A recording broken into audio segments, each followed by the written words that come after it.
All right. A very pleasant good morning, everybody. Welcome to a Tuesday edition of the program. Jeff DeForest. We got Mike Lubie Lubitz, young Luca Panici Lubitz, and now I got dogs barking in here. So it's always At the whole zoo.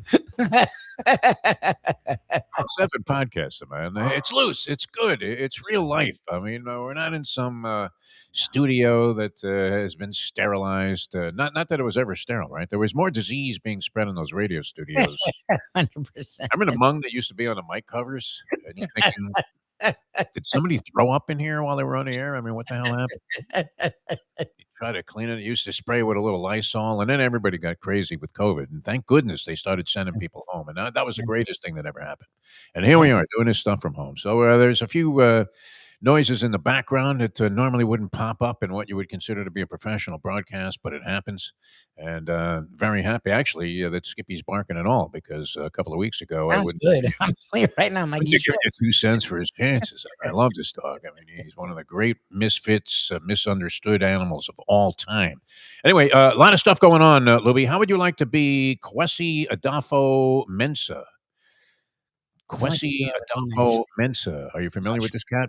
The name sounds familiar, actually, but go for it. Recently canned as the Minnesota Vikings general manager. Yeah, the GM. Okay, that's what I thought. Okay.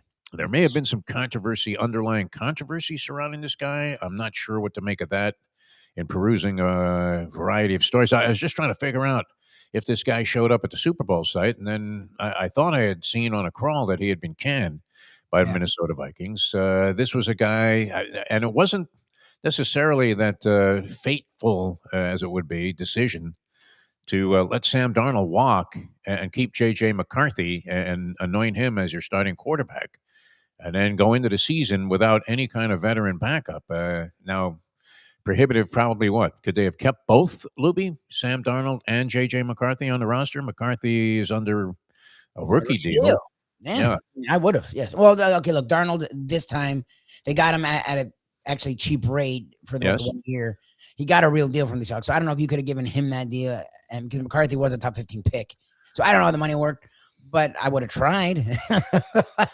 McCarthy ended up getting hurt. He showed some signs of life later in the season when he came back, and you thought, well, maybe this wasn't such an egregious error. But after having a lousy draft, not having too many picks on top of that, and spending $300 million in free agency, the Vikings bombed out, laid an egg. And here's Sam Darnold on the cusp of possibly winning a national championship or a Super Bowl championship. Guess you could count it as a national championship. Where else do they play football like this? Nowhere. Yeah, we never call it that, but it is. It is our nation's championship. It's true. It's our national championship. And sure enough, I'm thinking I haven't seen anything to convince me yet that I want to go off my selection of the Seattle Seahawks to win the game.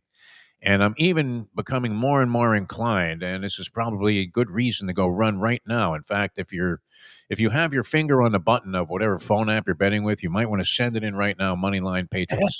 Because you're going to go even more into the Seahawks. I don't know. Do they win this game by a touchdown or more, Lubie? What do you think? Now, the key would be there has to be some kind of bounce back by Drake May, who, and both of these quarterbacks, I believe, are impossible not to like.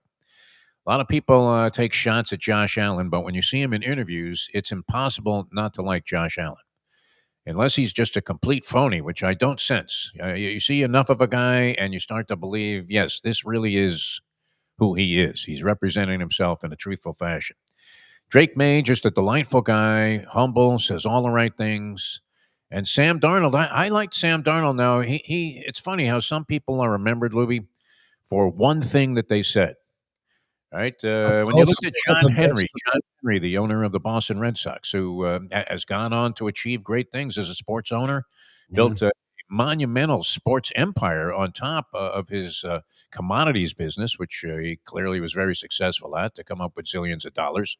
But remember, all anybody recounts about Henry's tenure here was when he said, well, if I have to build a stadium with my own money, it's going to be a small one. Didn't matter that he ended up becoming a tremendous achiever as a sports owner. That's all anybody remembers about him here. There are other Fuzzy Zeller, right? I always remember Fuzzy, one of the great quipsters of all time. He probably said a zillion funny things, but the one time that he stepped across the political correctness line and started talking about whatever them people eat, That was a little Aunt Jemima-esque, was it not? I mean, Fuzzy. And it's one of those things, too, Lubie, and we've talked about this many times, the whole Fuzzy Zeller thing with the Tiger Woods incident, about what he had at the Masters dinner.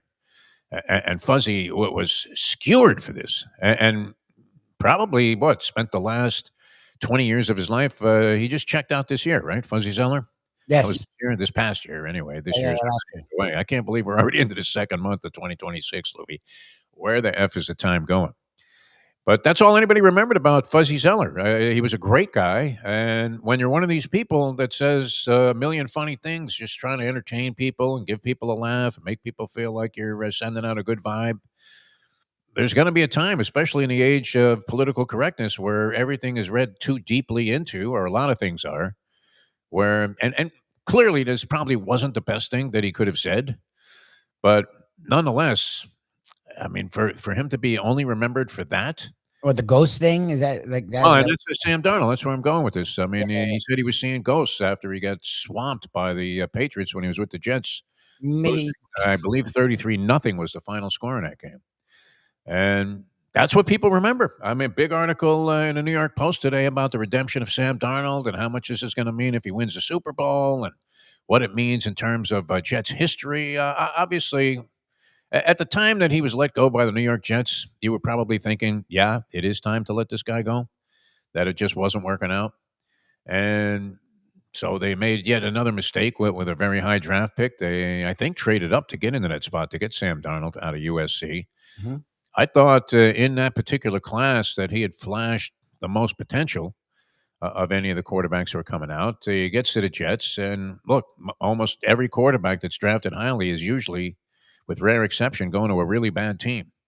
So, and that's true in all sports. That's why you just brought this up about, and it's a great question, Lubie. How on earth, we saw the game, but how did Duke, with Cooper Flagg and this Con Kneppel, not win the championship last year in NCAA basketball? And then Yeah, you it's watch these two guys tearing it up in the NBA, and you're thinking, I know, we love the coach there, but geez.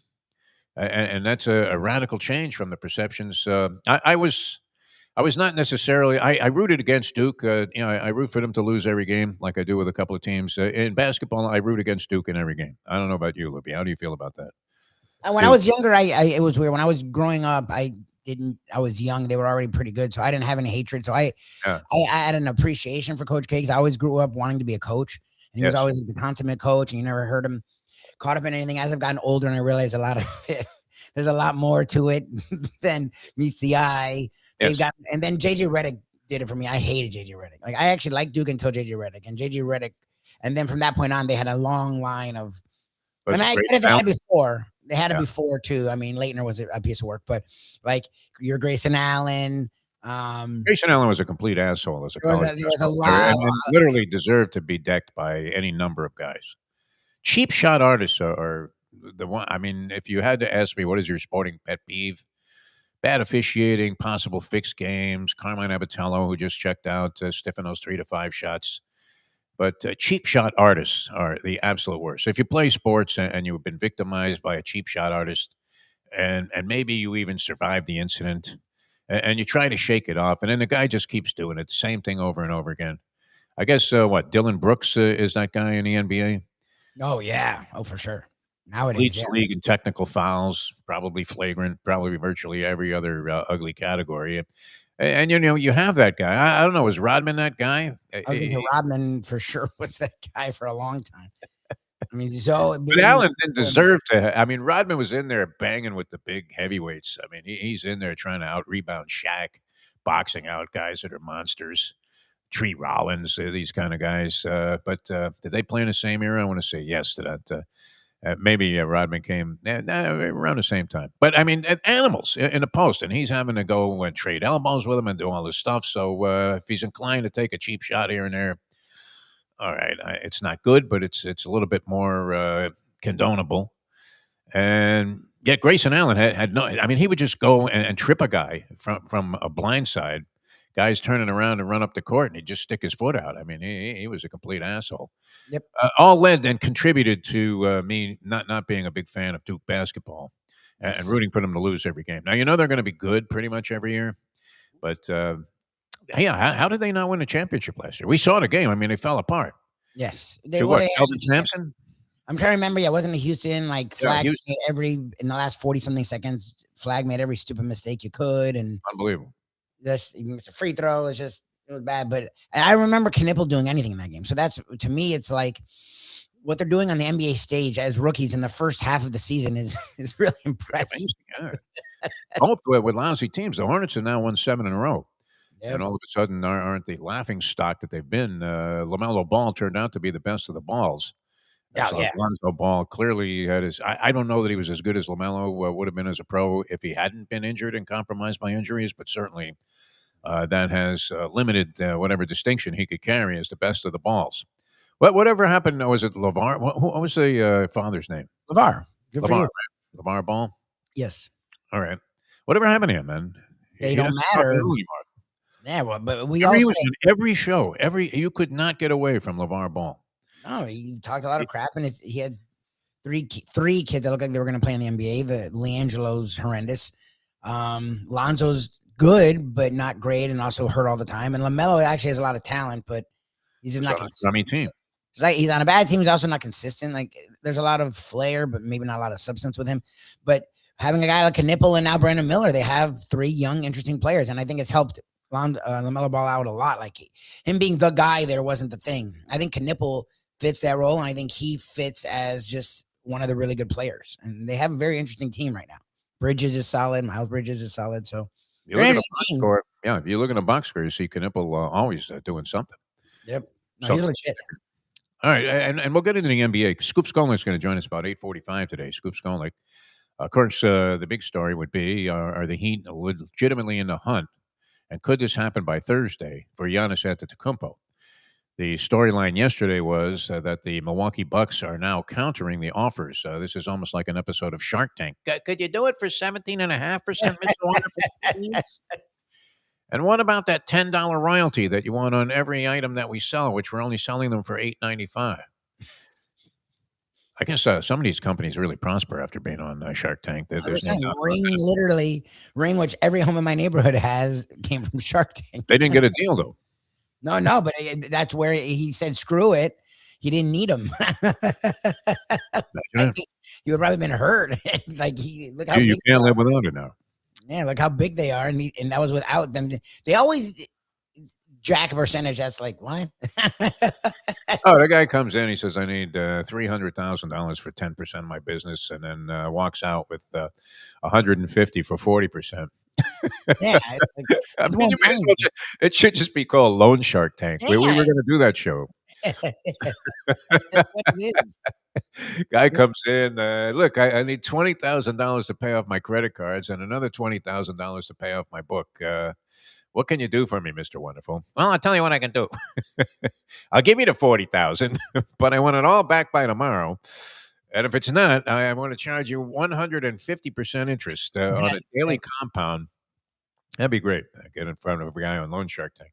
Anyway, we're straying all over the place. They had the opening night last night for the Super Bowl. Things have changed a little bit. Remember, they used to do that big outdoor thing at the stadium, and it was usually, on the Tuesday or Wednesday before the Super Bowl when they had everybody out there from all teams. I don't know. Did you ever run around in one of those? You might. No, because we would be so busy. We never. It's not where we were, so you'd have to leave and go somewhere else. And then you would always say, "Lubie, it's not worth it." Oh no, it's worthless. So I never did one. Like we went to like 10 or 11 Radio Rows, and I never did one media day because it was always like, I think it was Tuesday too. Was it always Tuesday? And I believe it was on the Tuesday, and then they changed it to a Monday night when they came into town, which they had it last night. We would miss it then because we learned getting there Monday and Tuesdays stupid. You just want to get there Tuesday. I like type of thing anyway. You know how I feel about press conferences in general. They're all BS. You get nothing from them. Yeah. Although I did like annually, I like to go to the Roger Goodell press conference to hear talking about BS, whatever he was spewing. He kind of fluffed over. He looked like Todd Blanche talking about the Epstein files, where they were talking about Steve Tisch being in the Epstein files. No mention of Robert Kraft. Would you have thrown that out there? Hey, while you're on the subject of Steve Tisch, Raj, can you touch on how you felt when Robert Kraft was identified by guys that were staking out a sex trafficking Yeah, ring exactly. at that Asian spa on Jupiter, and they're sitting in the car there having a pastrami sandwich that they just got from some local deli, cup of coffee, like they're in an episode of Mannix, Yeah, and they go, "Hey, look at that! Can you believe who's coming out of here?" And it was Kraft, yeah, who then flew off to catch the Patriots in a ball game in New England, in Boston. I guess it's Foxborough, but not much was made of that, Louis. Was that like one of the great free passes of all time? Bob Kraft just happened to be coming out of a place that was under investigation for serious sex trafficking charges. And you're asking yourself, what was he doing in there? Did he really just go there? He couldn't have a masseuse come to his house? exactly. Well, we always say that. There's so many things when this stuff happens. Like these Who's guys, going into these kind of cheap places if you're a billionaire like Robert I don't Kraft? know. Like that's especially in Jupiter. You have to. Jupiter's a nice area. Like you have to go and find it. Jupiter's not like the hood. In a strip mall, yes. Yeah, that's like weird. Like, so you want a nice area, but then the grunge area and the nice area. It's like, okay. Like if you're when you're that rich, can't you just make your own little You would think on your private jet you could have hired anybody or even enticed anybody to go and pleasure you in any way that you saw fit.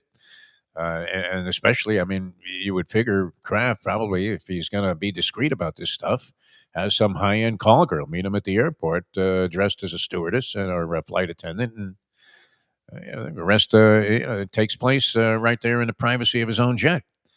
Who's walking out of some Asian spa at a strip mall after getting I don't know. I would feel weird, and I don't even have money. Like to be that rich and that comfortable was interesting to me. I give him credit. Like that's yeah, And he looks into his phone there to see what time the plane's taking off. The cops yeah. grab the phone, and there he is. He's punching up Jerkmate or something like that. That ever pops up on your phone, you want to immediately dismiss it. Trust me. All right. So, what came out of opening night last night? Not too much. I was thinking about this Quessy. Is that how you say his first name? Adolfo Mensa. Figuring he's nowhere to be seen Okay. at the Super It Bowl. was okay. So was it football related? Like what? Because it came out. Look, the Vikings. That was a horrible decision on his part. They did spend a lot of money. They have struggled in the draft. They 2 or 3 years ago, they looked like they had this up and coming team that was really talented, and Last they year, just sort of yeah, 2 years. fell off a cliff. Like, so I get that, but is it other teams are because Ross would have kept him for 5 more years. Like, Yeah. like Ross wouldn't have gotten rid of him just because he They got. just signed him to a significant extension, like 8 months. That's what I'm saying. Like, Something out of their owners are more quick acting. Like, I don't understand because like are you or is it like the coach from the Celtics that was fired? Like, is there some impropriety going on? Like, I'm so confused at this whole thing. Like, it was after Black Monday. It was after all the firings. The Vikings still have an interesting young core. Like, what is like? I haven't heard anything else behind it. There was some kind of paternity suit mentioned. I didn't get this far in the article or the articles because they were sort of they were related, but at the same time, it wasn't all contained in one.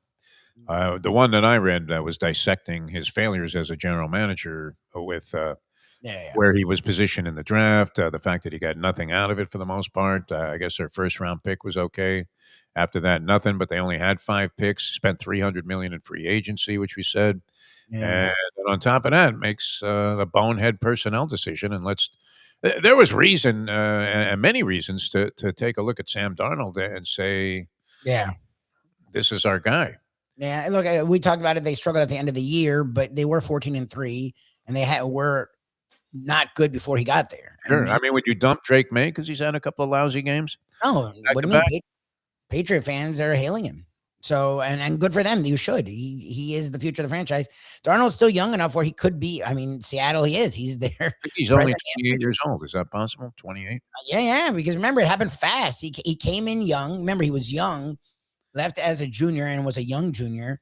And then he became a bust in like 10 minutes, like because it's New York. So if you're not good by year 2, they're like, all right, bust, you're a bust. It's over. You're a bust. And then he became journeyman guy because he kept going to bad franchises like the Panthers. It's not his fault. The Panthers are a mess. Like then the Niners were the thing that supposedly changed him. He went to a good organization with a good coach that helped him. And then the next spot was Minnesota, where he revamped his entire career. Like the quarterback position is like Tua's going to go to a good team and be good. Like all the people that You think he rebounds to a Tagovailoa? the Rams are the team that keep coming up, and it's 100% what's going to happen. Like Stafford's old. People forget Stafford's old as hell. Like Stafford came in not that long after Brady and Manning. Like I was in college. I'm 20 years out of college. I was in college when Stafford was drafted. Like Stafford's old. And he's playing well, so he'll probably get another year. But you should get if you're smart, get your next quarterback up. Tua, with a guy like McVay, with the talent they have, where they have lines and they have defense. People are right. Look, the guy needs to take some time. Look, being a backup would probably be good for him because he needs to clear up all this concussion crap. Like it's not just the health stuff. Even I have to admit, he was making some throws there the last year plus that were not Tua-like. Like the turnover thing is not his thing. And he seemed to lose whatever arm strength he might have had at one time. Bingo. I remember when he hauled off and threw that touchdown pass that won the game for Alabama when he came in for Jalen Hurts. Had a ton of zip. And you thought, wow, this kid's got an arm. And then I also thought that he was going to be a much more mobile quarterback, much more efficient, either taking off on running plays or making something happen. Is this now? And let's face it, the opening night is a collection of cliches that is so massive that it makes it absolutely, I mean, the last place you want to be is in this wave of cliches that you're going to hear from virtually every podium that these players, and they have pretty much they don't have every player out there, but do they have like 20 guys from each team? I think they do at various locations. There's usually somebody that does something really stupid, some woman that comes out there naked and starts asking questions in Spanish. What happened to that woman, the woman from the Spanish media? You don't hear from her, the one that they used to give crap to. She already done, or she probably just... I don't know. You never hear from her again. Yeah, probably retired somewhere in Italy, in Positano, sucking on lemonade and, just counting her blessings. Because she made a name for herself doing this stuff. I don't know, like I said, that you would ever find out anything of any great significance at these press conferences. There was a guy that showed up barefoot. I guess that's his habit. One of the Patriot players, receiver Mac, what is it, Hobart, something like that. I can't read my own writing half the time here. Shows up barefoot for the thing. That was a big exceptional thing. Other than that, nothing. Now, if we'd gone to the Roger Goodell press conference, what didn't come up, obviously, was Steve Tisch. He brushed over that. Well, you know what? We have to look at the facts here and see if it's enough to merit our own investigation. What do you think, Lubie? Tisch going down over the Epstein? Well, I don't understand. Look, we all wanted. I know we it's all. Like a Clockwork Orange. Your name was mentioned. Yes, a lot of us wanted the files thrown out there, so we know. Okay, out there, there's still a lot redacted, so they're not really out there. But enough came out that some interesting stuff popped up. Okay, my curiosity is what happens to the he's in there and he's in there, and it seems like for some interesting stuff because again, the files were like thousands of pages, so millions. Millions of pages. So if he just walked by someone at a building, they're in the files. Like it's not that. And again, both sides. It's not. And a guy could have called in, or somebody could have called in some completely false information, and he'd be in the files. Believe me, I'm not defending anyone in the files or anything. I think it all should be investigated. What I'm saying is, we're jumping. Oh my God, he's in. Okay, what? So what happens? Like, what do we do with that? Like, it's kind of like Raj may be looking into this a little bit at some time in the future. He's put on the spot about it. Nobody, I don't think, brought up the Brian Flores lawsuit, which once again was mentioned, and I don't know where that stands. I mean, what happened to that? He's suing the league. He still became a candidate for head coaching positions. He's a highly respected defensive coordinator at this point. Everybody was in love with what Flores was doing defensively. And yet he still has this open lawsuit. I thought that thing had gone away, Lubie. You don't hear too much about that. No, you hear nothing. And that was HBO Real Sports. That was everything. And there was some implication made. I don't know if it was just a connection that was vaguely being put together by somebody who was writing about it, that this Adolfo Mensa firing what was something that would be a convincing and vindicating point for what Flores is talking about in his lawsuit, that there is different treatment for people that are minorities, if you will. I don't even like using that term anymore, but this was applicable. Some of the things that Flores was implying in his lawsuit, his contention that the league is totally biased. You think that's the case, Lubie? All these staunchy old white guys. I don't know that you can make a case out of it every time something happens because there were more than valid reasons to look at this guy's tenure there as general manager and say we better cut it off right now if he's that blind to what's actually going on from a personnel standpoint. But oddly, this came, and you're probably right. There's some other thing at work here because it came shortly after they gave him an extension, like 8 months ago. So that was kind of interesting. Other than that, I don't know, Libby. What question would you have had for anybody if you were running around there on opening night?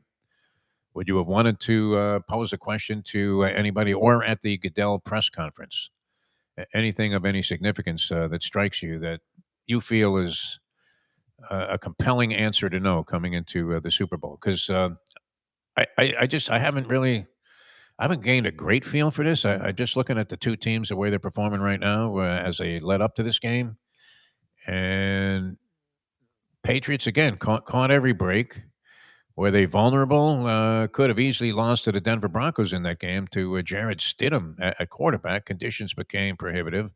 So you would have to say, as we were looking at it in the third quarter, and you're thinking, oh, it's 10-7 now. Guess what? It's going to be 10-7 at the end of the game, which nothing changed there. But did they play a great ball game against the Denver Broncos? No. It was horrendous. It was a tight game before. They were lucky. I mean, they won by a significant margin against the Texans, but you couldn't have been handed the game more on a silver platter. And I'm not discrediting what New England has been doing because I thought their defense looked pretty good all year long, and I was very surprised at the acumen that was being displayed by Drake May, which exceeded anything that you would expect from a second-year player whose first year, unfortunately, hovered under the dark cloud of going 4-13 with a coach that apparently I don't know what Bob Kraft was thinking at that time. He certainly wasn't thinking when he was in this Asian spot. You imagine like you're one of his entourage or whatever. What would you call it? Like one of his people that he hangs out with, and he says, "Okay, let's go to the spa." Are you not thinking of saying, "Listen, Bob, oh yeah, I know you got all the money in the world, but is this really a choice that you want to make?" Oh no, I mean, I don't be like, why are we going? I would be like, why are we going here? Like, what are we doing? What would be the reason to pick that place? I'm broke and I go to better places than this. Like, what are you doing? Between an IHOP and a thrift store. Yeah, some strip mall off the beaten path there in Jupiter. Pretty incredible. Yeah. So I don't know how accountable Tish will be. Goodell didn't really get to that. And there wasn't a ton of valuable information coming out of this. Been pretty quiet. There are no controversies of sorts. Libby, would you say that's a fair statement? No, nothing. Nothing. Two teams. I don't know anything. Themselves very well. Vrabel, coach of the year. I don't know. Can you give it to somebody else? This McDonald guy didn't do a bad job. He's only in his second year with the Seahawks. So the Seahawks, the Bears, and the Patriots, like three teams that were expected to be okay, interesting, if not 60-1 shot to win the Super Bowl before the season. Those I could give it to any of those coaches. Look, the Seahawks were interesting last year, and then they brought in Darnold. Maybe they showed signs. The Patriots and the Bears did not. They were total disasters, and they went and got new coaches, and they turned it around in 1 year. So, I mean, again, they don't use the playoffs. Obviously, if the playoffs were involved, it would be Vrabel open and shut, but they don't use that to like make regular season award choices. So I could go either way. I mean, Vrabel makes sense. I mean, they were really bad, and they whatever their schedule was, they won the games and they had a good record, and they now feel like they have a quarterback, and they feel like they not only have a future, feel like they're going to be around for a while. Bears, who knows? I never know what to do with the Bears. Like they're better, but the Bears were a miracle, cardiac kids like the Panthers were a few years ago. They remember like with the Marlins that 1 year where like they won every 1-run game. Yes. And it was wonderful. But then like people would say it's hard to do that every year, and then they didn't. So what happened to the Chiefs? Chiefs won like 12 one-score games last year, 2 years ago, and then this past season, they didn't win any of them, I think. Bingo. So that's why the Patriots, it makes sense. Vrabel, coach of the year. Right. The story, I guess, is May hurt or not. Like they brought that up after the championship game, and then I haven't heard anything about it at all. Like, what is with him? Like, is it just a Patriots move? Like, well, the kid's young. They've never done the Brady thing where he's always on the I think they still have Brady on the injury list. No, yeah, that's what I'm saying. So like I don't know. Like that's the one thing I'm curious of because again, he's a strapping kid. Yeah, they didn't throw it around a lot the last game, but with better weather, you think they would try to. If he's injured at all, that definitely could affect what they do. all right. We're going to talk a lot of hoops coming up in just a few minutes here with Scoop Skolnick. We'll figure out what's going on. I haven't. I have to say, I've watched snippets of NBA basketball, but I haven't really dived totally into it yet. And same thing to an extent with college basketball. Although I did notice that others receiving votes, the Miami Hurricanes, 4 votes altogether. I mean, Outside the top 25. Not doing too bad, not doing anything special. Zona number 1, Michigan number 2 with Dusty May, UConn's number 3, Duke number 4. And the magic question would have to be, and it's impossible to conceive as you watch NBA basketball and study at any length, even just a peripheral view of results, how you could possibly have lost a national championship in college ball. Now we've seen that before, where teams had great players on them, and you're looking, going, what was it? Did North Carolina not win when they had Jordan, Never Nervous Purvis, and they won our title. I Worthy, don't think they won James every Worthy, year. right? Did they have all those guys? They won when Jordan was a freshman, but they didn't win. They didn't win like 4 in a row or anything. Yeah. They Pete lost Smith. titles. Ewing didn't win, and Ewing teams were pretty fucking friggin' loaded, and he was Ewing. How disgusting was that 4 corners offense of Dean Smith? It was before me time. They woke up by the time I started watching. But no, I mean Carolina had a team with Anton Jamison, Vince Carter, a bunch of guys that were really good in the pros, and they did not win. Like we've seen. I mean, you've seen great teams with guys that went on to be great in the pros, not win. But these guys were good last year. That's what was weird about Duke, because they were good. Yes. Got to like what, the 4s or the 8s. Like both. What was Knipple taken? They had to be in the top 5. No, top 5. I think they're both top 5. Yeah. Number 1 overall, top 5, and you can't beat Houston. Unbelievable. All right, a couple of other things. Winter Olympics. We haven't.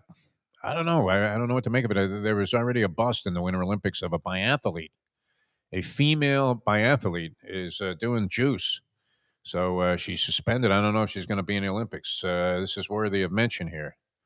Italian biathlete Rebecca Passler tested positive for doping and was provisionally suspended Monday from competing in her hometown at the Milan Cortina Olympics. So imagine that, Lubie. I mean, you know what the biathlon consists of. That's the one where they got a rifle on their back. And they cross country ski for like 80 miles. And then they do some target shooting, and then they pack the rifle back up. Oh, look at that. She missed one. Do they swim? Do they throw swimming in there too? No, it's just the 2 things. Okay. I was cross country skiing and shooting. Okay. Who came up with that? I don't understand what not a Norwegian thing, like 100%. Like where did that come from? Is that Wyoming? Like where is that? Yeah, it has to be. It's a European thing from some Arctic. Okay, so sweet. Like, I don't know the Alps. Like how did it become a sport though? Moves. I'm just kidding. Like who decided to combine those 2 things? It's one thing to have the discus and the javelin, and maybe you do some high hurdles. But who figured out, okay, let's put these people on skis, have them go an enormous, unhuman amount of ground, trying to ski uphill with these 2 poles, trying to propel them. And then after they're completely exhausted and emaciated and dehydrated, let's put a rifle in their hands and have them start shooting things. What the? My God, Libby. That seems like an oddball sport. It really does. Can you imagine like practicing that all the time? What would you do? I mean, what would you concentrate on, Libby? Well, my shooting's pretty good, but and wouldn't your vision be sort of blurry from just being, especially if the sun's out and that white is reflecting in your face the whole time? How do you deal with that? And then go out there and shoot a couple of bullseyes. So I always look forward to that event, but we're not going to be seeing this woman in all likelihood, unless something exceptional happens, because she's juicing on top of that, Libby. I suppose the stamina would be the key thing there. Or was she overdosing on carrot juice, so her vision was good? Not sure. Biathlon already under scrutiny. And the Cats lose last night to the Sabres. Don't sleep. This is my message for you sports fans out there on the day. Don't sleep on the Buffalo Sabres. Well, they're good. They haven't been good for a long time. They have sucked forever. Yeah, it's been a long time since Hasek. Last 26 games now, including last night's 5-3 victory over the Florida Panthers. Buffalo Sabres, 21, 4, and 1. 21 out of 25 they've won, and they have the one overtime loss on the ledger as well. So, as they say at the end of the broadcast, well, they picked up a point there, Lou. So, there's some salvation in that. But they blew a 4-goal lead in the final 2 minutes. Tough night here. No, the Sabres 5-3 last night over the Panthers. I think they rallied. Panthers might have even been up 2-0 in that game. Is that possible? It was sort of a half blur when I was watching highlights on SportsCenter. But you cannot sleep on the Buffalo Sabres right now. We gave out the Minnesota Wild earlier in the year. That was my friend Mike Jones. He likes the Minnesota Wild.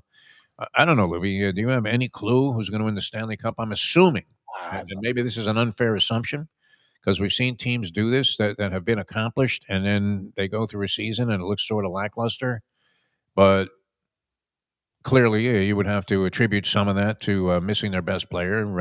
Old Sasha Barkov might be coming back sooner than later. And of course, Matt Tkachuk was out most of the year. Has he done anything since his return? Is he back? I know he played that one game, but is he playing every game? Like, I haven't heard anything of him at all.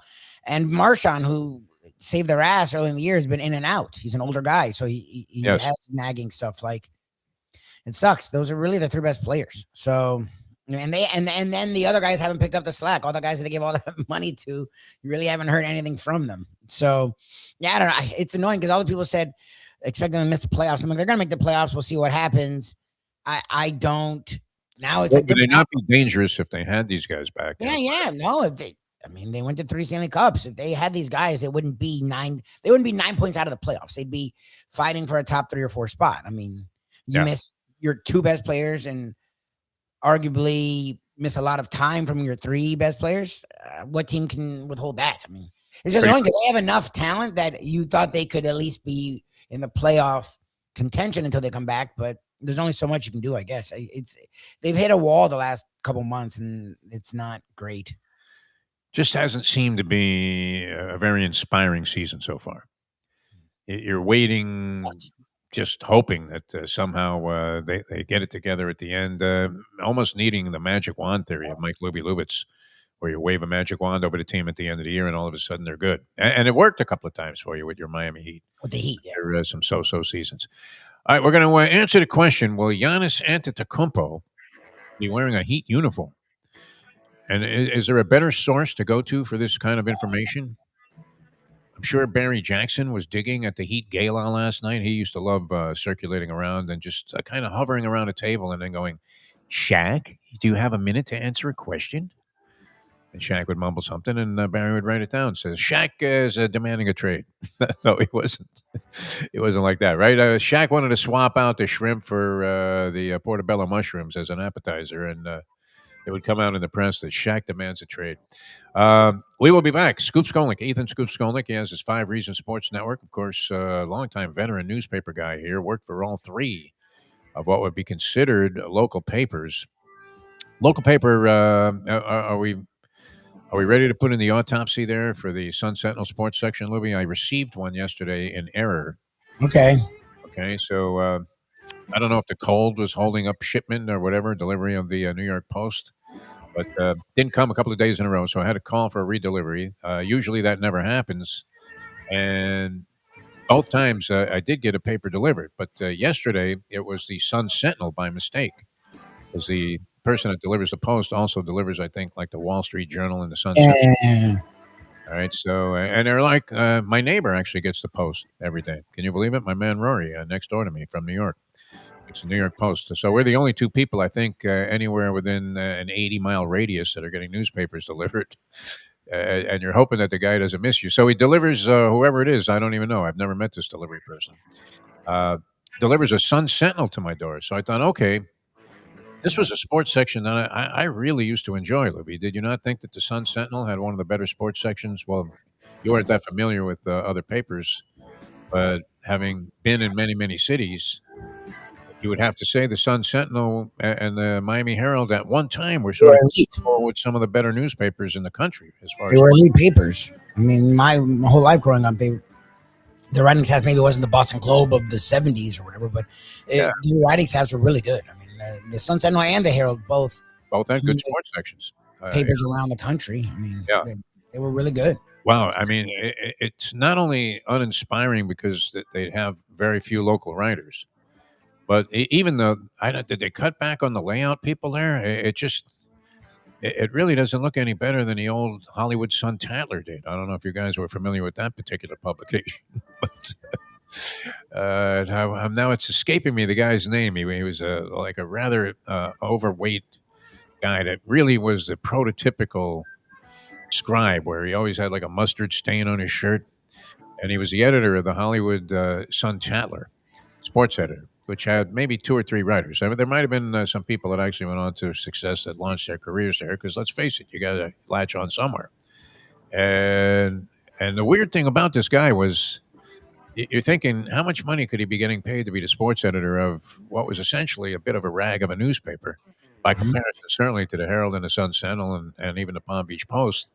And he drove like a very pricey Corvette to all of these sporting events. I don't know. You think he had money from his family, or he certainly couldn't have been making it as a sports editor of this paper? What could that have paid? Like $35,000 a year back then? Management always finds a way to take care of themselves, I've learned. I feel awful that I'm blanking on this guy's name. I wonder if you could Google that somehow. Former sports editor of Sun-Tatler, Hollywood Sun-Tatler. You think that's significant enough to be in the Google Probably archive of information? Now look at him. I will figure it out. All right, Scoop Skolnick going to join us here in just a sec.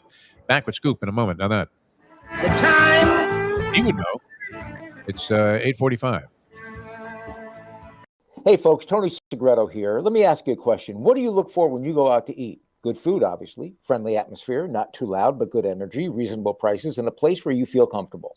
All those ingredients, no pun meant there, are hard to find unless you're talking about the Texas Roadhouse. You see, they encompass all of those attributes. Really, really good food, amazing atmosphere, good for a family, good for a date, or just a night out for yourself, and prices that will make you extremely happy. Their ribs, unmatched. Steaks, hand cut every day. Everything, and I mean everything, is made on site, including their incredible bread. It's the one day, folks, that you can forget about low-carb diets. Trust me when I tell you, Texas Roadhouse, your restaurant, your destination when you say, where should we go and Joe Bees. The bees collect the pollen, bring it to Joe, he packages it, and he gets it to you. It's simple, 100% natural, and it's good for you. There's only one place to get Joe Bees, and that's from me. Joe Bees. If you want to look and feel good, call 877-300-5632. If my point was ever going to be embellished and going to be proven true, the world has gotten a sugar nut. Grab a bagel and a schmear, plus some Defo and Lubie. Welcome back to the Defo Show. Yeah, welcome to the show. We get some video Scoop coming here. Of course, it came to me as soon as I was thinking, Scoop probably knows this guy. Did you ever write or receive a copy of or read the Hollywood Sun-Tatler? Was that in your lifetime? No, I've worked for everybody, Defo, but not that. Ed Playstead was the name of the guy. I don't know. Did you ever encounter Ed Playstead? He was the sports editor of the Sun-Tatler. He sounds like he would be the editor of the Hollywood Sun-Tatler. They like that. And it was one of those things, I don't know if they had any kind of professional printing being done, because the paper sometimes looked like a ransom note, the way that it was constituted. I think all newspapers these days look like ransom notes. Oh, my God. It's a ransom note for $17.95. It's crazy. I got a Sun Sentinel by mistake yesterday instead of my New York Post. And I'm thinking, all right, let me take a look at Dave Hyde's still there. Winterman's still there. That's it. David Furonis is a good guy. David, yes, David's there. But wow, it was sad when I first had my first newspaper job at the Fontana Herald News. Our sports section was more comprehensive than this, and we only had 2 pages and one guy doing the whole section. Defo, we used to have at the Sentinel, when I first got there, we were 24 pages on Sunday. It was amazing, yeah. Great. Actually, the Palm Beach Post, which was considered the 3rd paper in town. Yes. When I was there the first time around, 96 to 2000, we had 22 full-time sports writers. Wow. We would travel 4 to Dolphin games. Wow. And, on that staff, over the period of time I was there, some of the other writers that were there with me were Israel Gutierrez, Joe Shad, Jeff Darlington, wow, Todd Archer, Dan Graziano. Pretty much These guys all made it big. All national. They're all Yeah. like, And I'm here with you on a And you. Tuesday But morning. you have your own thing. See, they don't have. Well, that's true. They don't have what you have. They could get that letter from ESPN tomorrow that says we're Right. going in another direction. You are saying I'm gonna have to send myself a letter, Defo. yes. Sending myself a letter. We're going, Yeah. we're going another direction. That's what we're doing. I want that on my tombstone. That's we're going another direction. Here lies the forest. We're going in another direction, which unfortunately is underground. All right. Speaking of underground, I don't know if this is underground information or what you have accumulated on this front.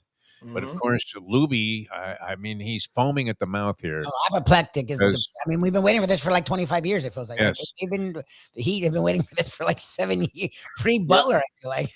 The minute I said that Giannis Antetokounmpo would only be wearing a Heat uniform in a fit of senility by Pat Riley at 96, when he came in as no more valuable than Chuck Nevitt at the end of the bench, and he finally signed his last year with the Heat. And of course, the next day, the headlines are screaming.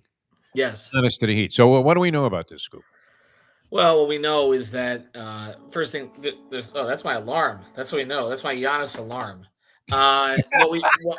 What we know to start with is that Milwaukee is obviously gonna leverage this as much as they can over the next couple of days. So, there's a couple different ways this could go, and I feel a lot of different ways. And I had Sam Amick on from the Athletic. Oh, wow, scoop at a moment of truth there. No, he's here. Wow. I'll bring him back. Right. We'll grab him back up here, people. I had. There Oh, you are. We lost you for a sec. Oh, okay, there we go. So basically, in talking to Sam Amick yesterday and to others and others I've talked to around the league, the Bucks don't have to do this right now. They don't have to. I mean, they have a certain amount of leverage. They can just keep Giannis on the roster until the end of the season. Now, there's some questions about, and that would make some sense for them because there will be more teams that can make a legitimate pitch after the season. And even the Heat will have more picks that they can unlock. But there'll be other teams that will be involved, and perhaps some of those teams will be the West Powers that don't seem inclined to make this move right now because they like what they have. So OKC, Denver, particularly Houston, San Antonio were two that have been mentioned. Those teams have not jumped into this, as far as we know, in part because they want to keep their cores intact. I mean, OKC could trade all the picks if they wanted to, and if Giannis wanted to go there. So, like, if one of those teams falls apart, or two or three of those teams fall apart in the playoffs, then Milwaukee could have a greater pool of suitors for Giannis, and a lot of those teams have a lot more picks, particularly San Antonio and OKC.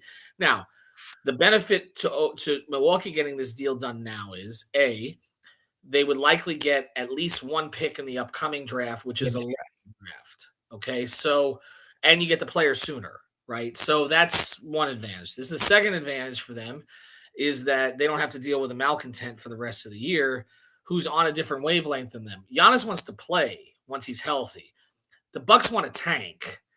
Yeah. This is going to be the first time ever that that's going to happen. Like where usually it's the player who doesn't want to, I'm walking like Jimmy last year. I'm walking out. This player is going to be forcing himself on the court. Yeah. And the Bucks don't want that because he's good. So that creates another dilemma for them. So I think both of those things play into this. And the other thing is that they kind of do want to do right by Giannis because he did win their only championship. They don't want this to be a total fiasco. And if he really pushes behind the scenes, I really trade me now. Okay. That's what has to happen. Trade me now. Okay. These options are acceptable. We know New York is acceptable to him. Miami is acceptable to him. And he has a certain amount of power here too, because he can say, I'm not going to sign an extension with this team. So there's a lot of talk about, for instance, Portland, okay, which does have assets that would interest Milwaukee. Basically, because of the Dame trade, they could give Milwaukee their picks back. And they would have enough there. And Dame and Drew are still there, who Giannis is close with. But I don't think Giannis is going to sign an extension there. So he could say, look, I'm not going to sign an extension. And then that takes Portland off the table. So he has a certain amount of power. I'm not saying he can direct exactly where he wants to go, but he can push it. So that's why I'm wishy-washy on this, only because both parties kind of have something to gain by him being traded by Thursday, particularly Giannis. And the other part of this for Giannis is not only does he want to get to somewhere else, but also he can sign his Supermax sooner. if he is traded by Thursday. He can sign it with his new team immediately. And he can't do that if he's got to wait. So my lean is that he's traded by Thursday, but it's not a strong lean. And it's like 55%, and it's if he pushes behind the scenes and indicates he's going to make it uncomfortable by saying, I'm going to play the rest of this year, and you don't want me to play. And so if that happens, I believe Miami has the best shot. It does not mean they have the only shot. My heart beats down. Scoop. Well, but Jeff, I wouldn't put their shot at over 50%, even if he is traded. There's a lot of teams in the mix. I just think they have, of those teams, they have the best combination of what Giannis could want, which is no state tax, good weather, organization that's won, all things he's talked about. Plus, there is a relationship with Bam. I don't think they're as tight as people make it out to be, but just because they have the same agent, lots of players have the same agent. But there is a chance for him to win in Miami, and they're in the East. Okay, so he stays in the East. So all of those things I think are in Miami's favor. In addition to the fact that I think they have just enough for Milwaukee to justify the trade. Some of these teams, like Amick, doesn't think they do. By the way, I think they do. I think it's close, but they at least have a combination of picks and young players. So if you're an organization like Milwaukee that has been the worst drafting organization in the league for the past 12 years, they haven't drafted anybody good since Giannis. Okay. Wow. They don't have a single player they drafted in the first round who's contributing to the current roster. Okay. So in that sense, the Heat do draft well. And so essentially Adam Simon has done their drafting for them. Okay, where he could trade them, they could trade Ware, who's whatever the issues are with Spo. He is talented. Get his talent. Spo just hates him. Right. It's talented. He's better than the 15th pick of that draft. He could trade Jaquez, who was better than his draft position. He's playing really well. He could trade Hero. I know there are issues there, but he's also better than his draft position. Okay, and he could also trade him Kasparis, who I believe will be better than his draft position, and plus 2 picks plus swaps. I mean, it's not the Godfather offer in any sense, but it's a whole lot. Jeff just disappeared, by the way. Was Jeff traded? I don't know. I'm going into hiding until this comes through. I'm going to sit on top of a billboard somewhere with a Miami Heat logo underneath it and say, "We want Giannis. Let's make this happen." That's what should be done. Isn't that what Levitar did with LeBron? But so in other words, there's a combination of things that the Heat can offer that appeal to Giannis and appeal to the Bucks, and they might be able to kind of split the difference here. Now, doesn't mean these other teams don't have a shot. I hate the Golden State offer, but if Milwaukee just wants picks, even though those picks are not going to be as good as they think, because I don't think that Golden State's ever going to bottom out, okay, particularly if they have Giannis, okay, even if Curry retires, then that's one option. The other option is Minnesota. Minnesota has a star for him to play with. It's in the Midwest, which I thought he didn't want to be there anymore, but apparently he's given his blessing to it. And so that's an option. And Minnesota has pieces. They have players, Jaden McDaniels, others. They don't have picks. And then there's the Knicks, who I don't think anybody's taking seriously anymore because they had a negotiating window of the summer and they couldn't pull it off. And they don't have they don't have picks because they gave them all up for Mikal Bridges. If they don't make the Mikal Bridges trade, Giannis would have been a Knick before this season. Wow. Okay, but they did. So there's also the dark horses, Portland. I've heard Orlando. I've heard Atlanta. So I can't give Miami a 50. I think it's about 55% chance he's traded by Thursday. Then split the 55% of that. I can't put Miami at.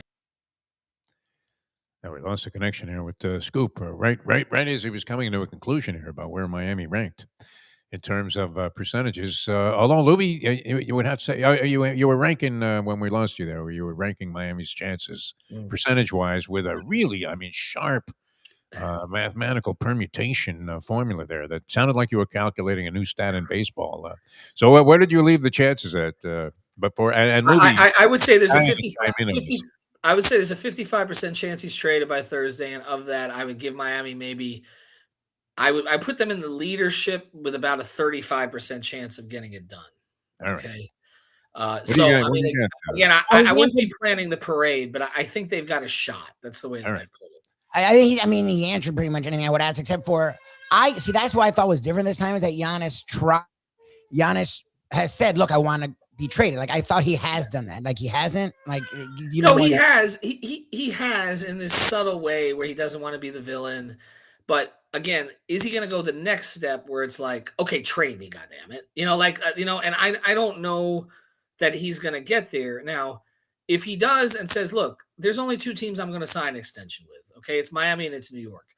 If that's the case, if he says that, Miami gets him.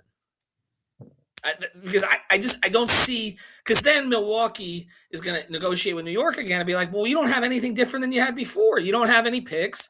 We don't want Karl Anthony Towns. We don't want to reroute Karl Anthony Towns. You're not going to give us Anunoby most likely, and we don't want Bridges. So Willis Reed, I think. Right. So Willis Reed, right, exactly, and Dave DeBusschere. So look, they're not gonna that trade.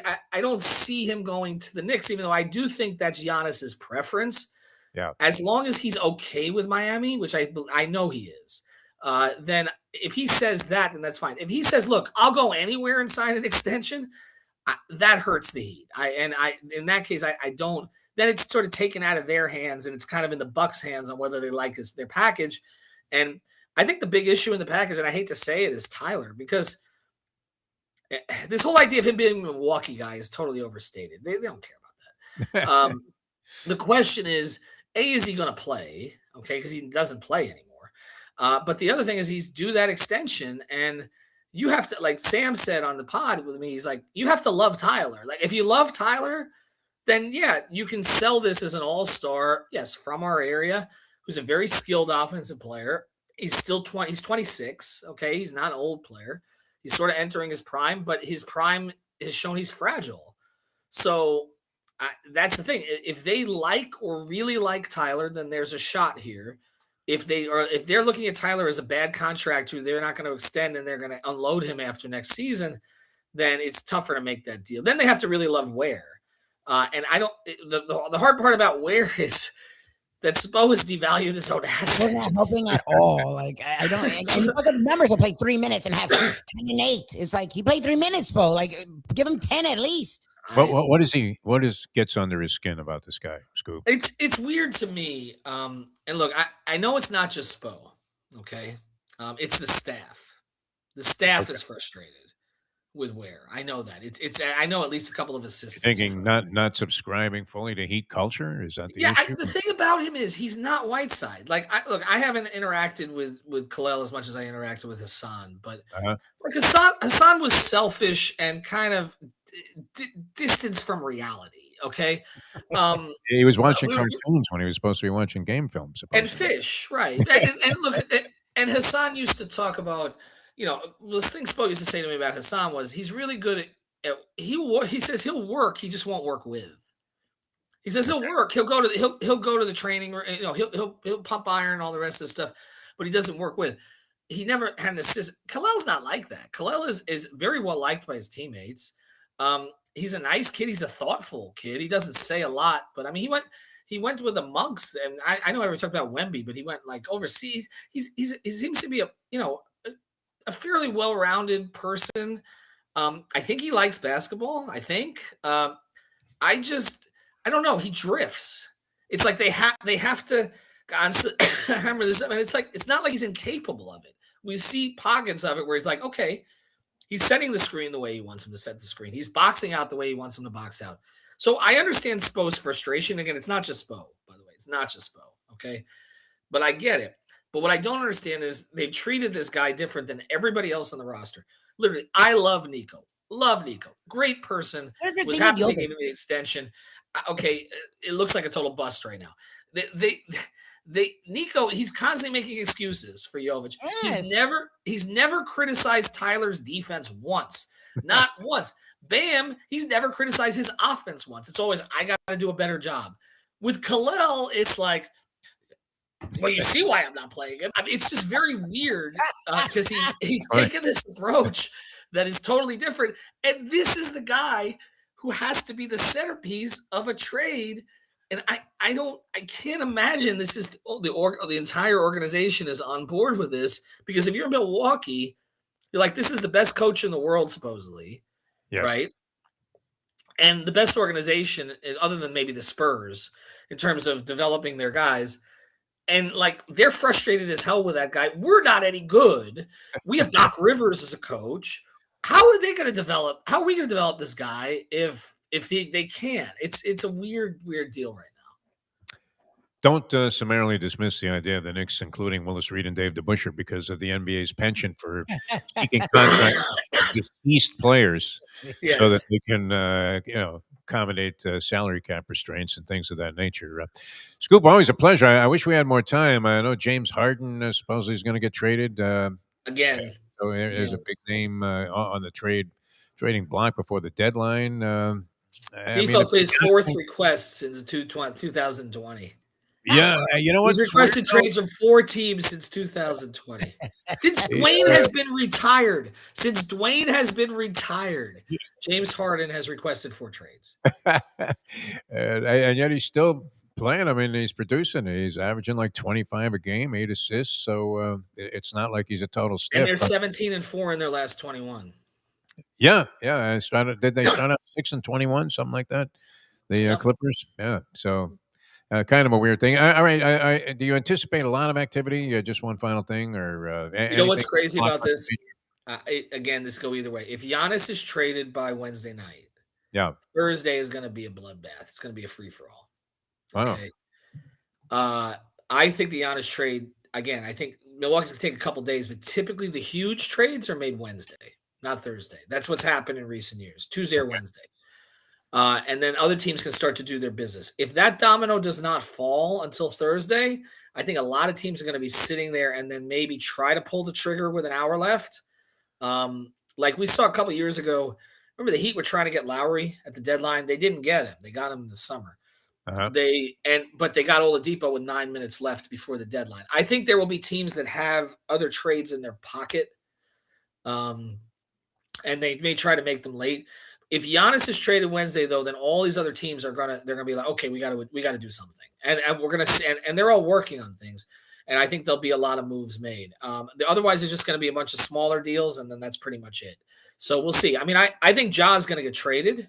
I was gonna say, I know he's a head case and a mess, but I don't know, man. I feel like he would be really interesting with like Powell and Bam.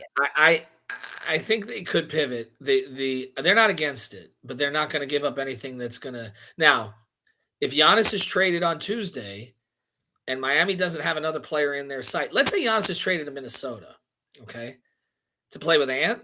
Well, that takes 2 guys out of the equation for the Heat, right? Yeah. So if that happens, then I could see them pivoting to Ja. All right. That's fun. kind of. 5 Reasons is where you find all this stuff. I don't know that anybody's more thorough in this. I mean, with apologies to Winderman, you guys are 1 and 1A in Heat information, but Winderman's writing for to the wind now. I mean, there's nothing in that Sun Sentinel sports section. It was heartbreaking for me to open that up yesterday, Scoop, having been a big admirer of your work and many others. It's that tough, we've gotten over the years. My daughter has asked me, like, what is this about a newspaper? Oh, no. What's going to happen eventually is all the kids now are going to be like, wait, you can actually print stuff out that's on the internet and read it? That's a better way to do this. Well, she's into vinyl records too, though. So it's like, cool. They all pivot back. So.